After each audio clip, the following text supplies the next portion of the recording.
good? It's your man Drayton Jackson, Conversations with Dre, right here on BCAP. And I told you, look, we have been having a great time with the show. A lot of emails that have come in. We thank all of you guys for your support. I want to make sure that we keep the show going and keep giving you people, like I told you, you need to know. The people that you need to know. So I'm sitting down today with Marwan Cameron from Gather Together, Grow Together, and I know you've been seeing it all around. If you haven't, I know you've been seeing the G2. The G2 is everywhere. That purple, it's raining like UW. So we definitely have the conversation with him to see what's going on with G2. We have done some interviews with him. We have worked with him. I have, as far as Drayton Jackson, and just really doing a lot of things. So I wanted to bring him to BCAP and let everybody out here in Kitsap know who he is and know what the organization is really doing and what is good. I thank you. For real. So, thank you for coming down. Look, new office. Yep, new office. Right, new office. Real quick, I just got to ask, why downtown? I have to ask that real quick. Why downtown? Why? Like, you could have been anywhere else. Why downtown? This is the hub. There's the hub. When you look, you've got the Salvation Army over here. You got the Rescue Mission. You got the Bremerton Housing Authority. This is the hub of the people that we help. There you go. I just want to make, because let me tell you, when the move made, I was mad because I was like, damn, he's right from OC. I can come down. So let's talk about since the last that you and I spoke, and then we did some stuff, social media and everything. I mean, you've grown. Explain that growth. What has happened in the last year and a half that G2 has, just it morphed into a lot. What's went on, and talk about the people that growth that you see in how the company is ran. You know what I'm saying? How's that growth happened to you? For sure. Well, you asked me a lot of questions. I know. So the big one is we started February 8th of last year, right? And we actually started in my home, which was a duplex. Right.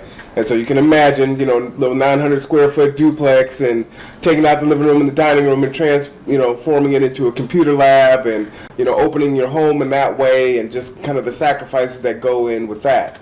And so the whole point is not waiting until resources and funding was set in place, right? There you go. At that point in time, people are still suffering while you're trying to ferret out these ideas, right? Right. So for me, it was, we can go ahead and get started, and we'll start to work those details out as they go, right? And so for our first year, we were cooking. We were, pretty much doing Pinto boxes for lunch, right? Which is good for the lunch. Right. And we established our relationships in the community with some of the local churches to be able to cook and do those things and then serve out of that location. And so kind of fast forward now, here we are in the middle of April, we're entering into the second quarter of our second year. We've moved downtown in December. We've increased our volunteers, 4 and 5-fold, right? And we've added new kind of aspects into our program. So just kind of our program was 3-pronged, right? It was transportation, right? Transporting people around Kitsap County that did not have adequate transportation. We know that there's no public bus service on Sunday. Right. Saturday, it's only 10 a.m. to 4 p.m. And then Kitsap County is pretty spread out, right? Right. And kind of case in point, we had an individual, and Kitsap Transit is great. I mean, they do a lot of good things. And so we had a client that we transported Wednesday, and she had a bladder infection, right? And so now she uses access services through Kitsap Transit. So they'll pick her up at her door, and they'll go ahead and take her to her doctor's appointment in Silverdale. But if you've ever had a bladder infection, you've got to use the bathroom about every 10 minutes, right? Exactly. She could not go on that ride. Well, she also couldn't afford an Uber or a taxi, right? She also needed to get her prescriptions. And so we were able to do that for her and then pull over when she needed to use the restroom and then get her to her appointment, get her prescriptions, and get her back home, right? And so those are the services that I think are those gaps where people fall through, and you say, okay, well, there's all these resources out here, but you really don't see how sometimes inaccessible those resources are, or how inadequate some of those resources are, just when you don't see it. So when people there's people that may know, and I wanted to start off with that first because that growth span is that you went from one aspect of the transportation, and then like you said, other components are there. How important, for people that may not know what G2 is, how important is that transportation to the clients that you serve? Because what you said is an important part. You got people that no Sunday service, right? Kitsap Transit has grown the service in there. Now it's a little bit later, but that lack of in between, has your clients that you have seen over that year have they really said, you know what, I need this, and it's something that going to the pharmacy, Yes. because even though they'll take you there, it's just a matter of you have to wait for them to come back and do it. How are you guys different in that aspect? So in that aspect, think about us being Uber for the poor. So where you have Uber, which, they make, quite the dollar. Right, especially here in Kitsap County, right? Many of our specialists are in Paulsbo or Tacoma or Gig Harbor. And think about that cost. We did a one-way analysis of Uber from here to a foot clinic in Paulsbo for one of our clients. And that was a $40 trip. One way, right? So now it costs her either $80 for a round trip or it costs her 6 hours on the bus. And so time is so precious, right? So if you don't have a car, and you don't have that luxury to be able to pay the insurance and the gas and the upkeep and everything else, then what are you supposed to do? You lose that time. That's 6 hours of your day that you could have been earning income or working to improve your life, spending time with your children, right? Or you spend that income that you don't have, right? And so that's Uber for the poor. I really kind of like. I like that. Yeah, that's a good one. And so, with the partnership with Kitsap Transit, when we first started, we were using our personal vehicles, right? And so now we've grown in this year and a half because that's kind of what you were asking. Right. Now we have 2 Kitsap Transit vans. We have 2 of our personal, 7-passenger vans, and then we still have our personal fleet of vehicles that we use. Go ahead. And so now we're able to serve more of the community. And your other question is what does it mean to them, and does it really make an impact? Many of our clients are in tears just finding out that we're able to do these things for them, right? Get them to their drug court appointment, get them to Kitsap Mental Health, where they're not missing their appointments, right? So we're cutting down on their missing appointments or being late to appointments, getting them away from the food deserts, right? So you're going into 7-Eleven and you're getting the hot pizza, or you're taking a take and bake at Little Caesars, or you're eating candy and chips and just all the other things that are kind of the trappings of what's available to you, right? Or you're a person who's on TANF that gets $440 a month or $540 a month, and they get in that cab and they go to Winco or Walmart and go full shopping. Trip. Right. But that's 10% of their income. Right. That their allotment for that month. Right. And so it's really, it doesn't do any good. Right. So you want them to make healthy choices, but then those healthy choices aren't really optional unless they make these sacrifices. And then you couple that with folks that don't have a lot of resources as far as their external kind of network, right? We'll just call a friend, a family member, right? Well, can you just I don't have that, right? And the friends that I do know, the people I do know, are in the same boat as me. So then what do I do, right? And those are kind of the things that people are told all the time. Well, just call someone, or just do this. Or even if you call them, it's like they have their own life that they have to do as well. They're also going to charge. Right. I'm busy as well. I can't. Absolutely. So let's talk about that challenge though with that growth, because with growth comes a lot of challenge. What has been your biggest challenge in that growth? Because now that you have grown, you're serving a lot of more people than you guys did before. What is that challenge that you're seeing in that growth that you have with G2? So it's really interesting. We're part of a consortium of nonprofits through Kitsap Strong that are kind of looking at different ways to help the community in this year-long project. And one of the things they wanted us to look at a few months ago was our projected increase or decrease in service from one year to the next. And so our projection actually was to triple, right? And we're already seeing that. So it was toward the end of the year, we've already tripled that already, right? And so what that is, the challenge is the folks that are driving these vehicles, the folks that are going to the concessions, which you'll hear about later, the folks that are volunteering their time in the office are the same low-income or homeless folks they're living it, right? And they continue to struggle. They know how important it is, to themselves and to the others that they serve, right? Right. So our biggest challenge is for those that aren't in that have that time that they could spend, that have those funds where they could come and volunteer, and just every resource isn't so precious, including time, right? Can come in and do that. So that's really the biggest challenge, is those that give are already, on the fringes and just really pulled for it. So you brought up two things. You talked about Kitsap Strong. You talked about Kitsap Transit. How important is your relationship, and what are those relationships that you have with other nonprofits and other people within the Kitsap area? What are those relationships, and who are those relationships? Well, in the year that we started, it was just us. Right. And pretty quickly, we started our relationship with Kitsap Transit. So through that relationship, we have 2 of their 11-passenger vans. With those vans, we're able to, if you have the Orca card and a bus pass, you just pay the same fare as you would on a bus, right? But more freedom? Is it more freedom, right? Because we're coming to your door, Gotcha. and we're taking you where you need to go, right? And then we're picking you up, and we're delivering you back to where you need to go. So think about that person that needs to get up and go to the post office and pay bills, and then go to the bank, and then go to the grocery store, and go to a doctor's appointment, and get their prescriptions, right? And you're doing all these things on a bus, or going to a job search. That's an all-day excursion. As my grandmother would say, we going on errands, right? So all day. So that's all day if you're on a bus. Right. But if you're in a car, now you're doing that in that's 90 minutes, 2 hours, right? And now you're back. You're spending time with your family. You're able to work on yourself. You're able to go to work. You're not fatigued. You're not tired, right? And you just buy that time back that gives you that opportunity to try to get ahead, right? So that's the big one. Kitsap Strong, we applied for a grant, and so we're a part of it. I think there's about 60 nonprofits that we're a part of there. I was a commissioner for the Bremerton Housing Authority. As I started this, I stepped down as it would be a conflict of interest. Right. But I was teaching classes, computer classes up at the Vista up there. But we transport many of their clients. We feed many of their clients. And then we have some of our clients volunteering for us through the concession stands. So we have that.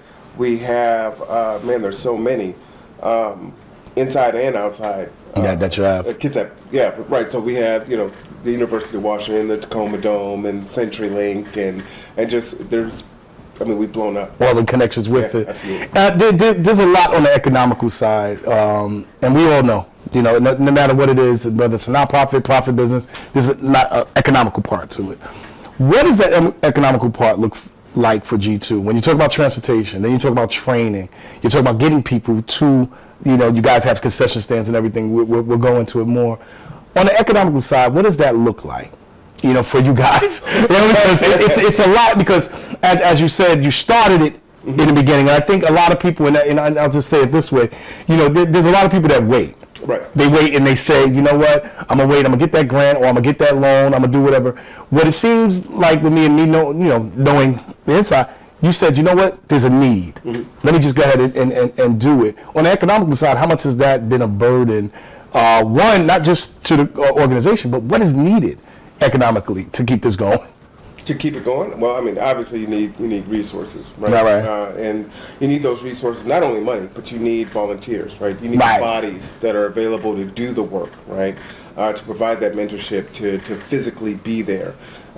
For us, we're spending maybe $600 to $800 a month in fuel, right? We bought 2 vans. There's maintenance on those vans, right? An engine blows. We had to repair the engine this year, right? Not to mention the other vehicles that we use. There's the insurance that we have to carry to transport people in those vehicles and to work at the concession stands and that nature.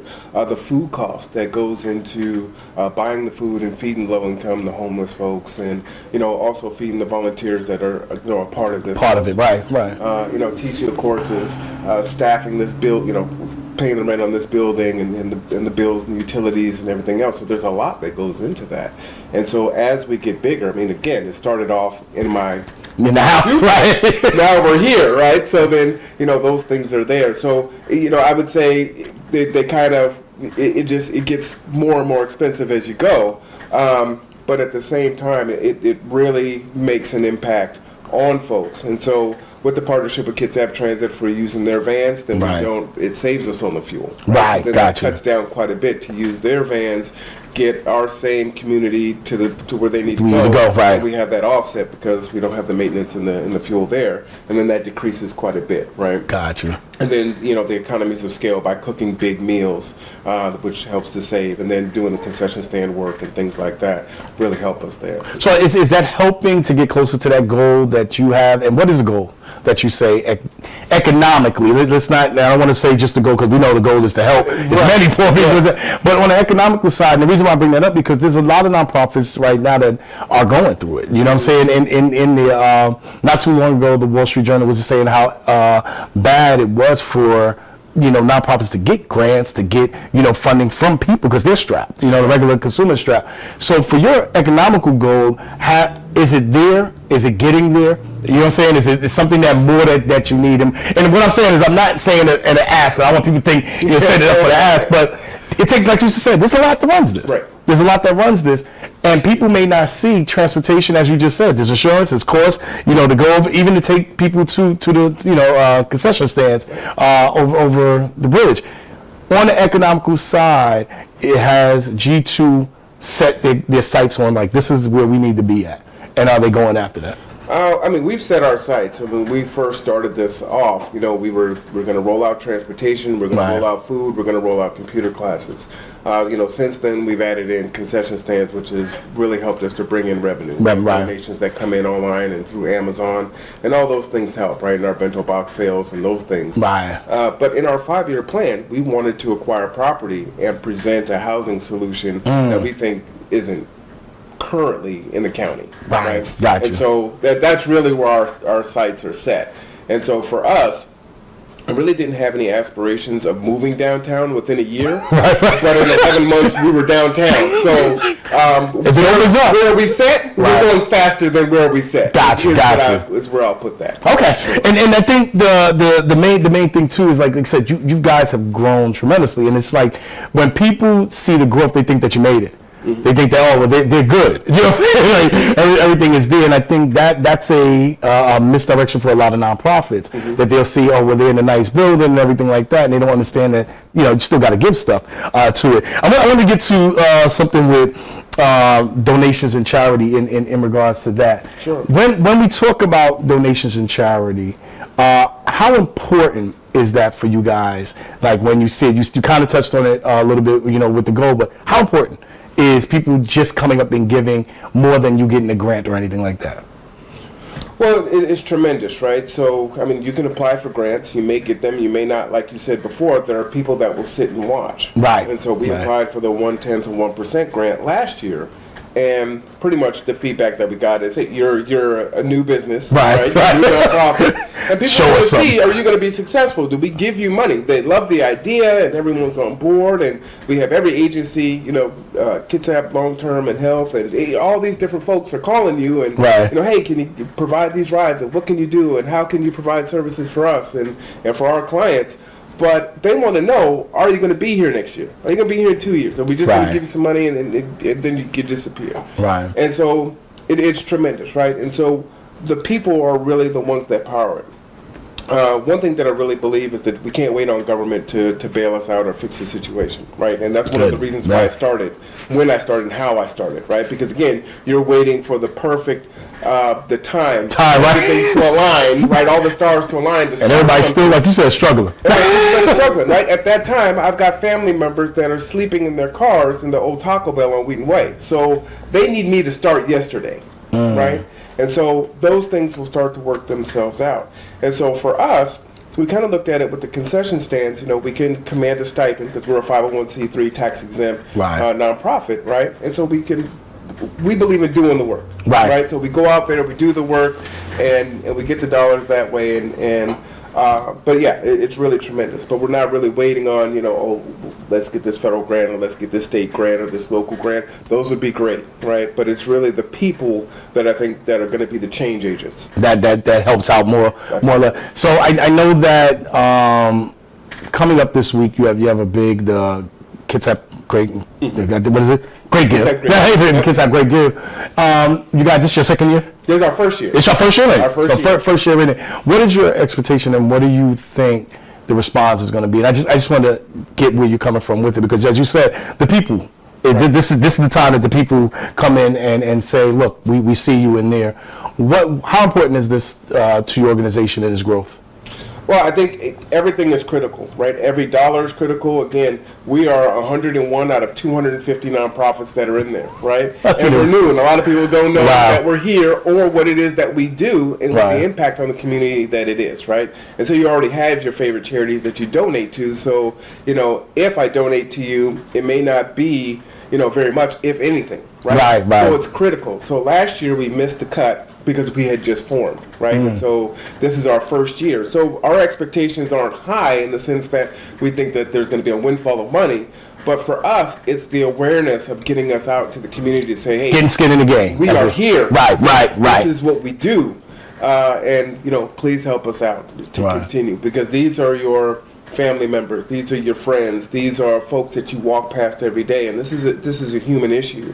And we know how difficult it is getting in Kitsap County with the housing costs, the wage, transportation, food, just everything. It's difficult, right? So coming from you're in it, you're doing this all day, every day. What are the things that you see? And I don't want to put any one organization or anything, or even the county at exposure of it. But what's missing? What do you think is missing? Because we have homelessness that is going crazy. Kitsap definitely has a lot of homeless, but we see a lot of building. We see a lot of, we have the 4 buildings getting ready to come down.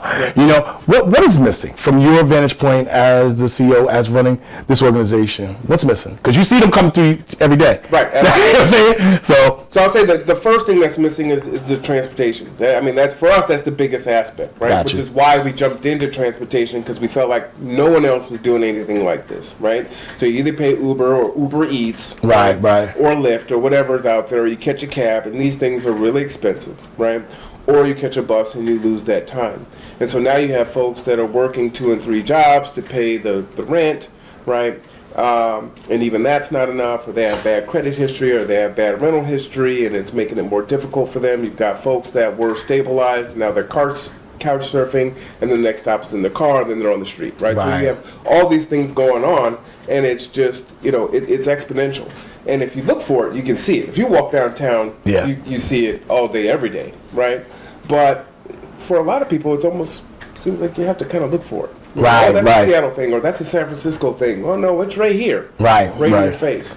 And so those things are really tough, I think. What are the clients that, or give me some of the people that have walked through the door that you said, wow, we have to service that, or we got you. Let's see, living in a trailer with no electricity during the wintertime.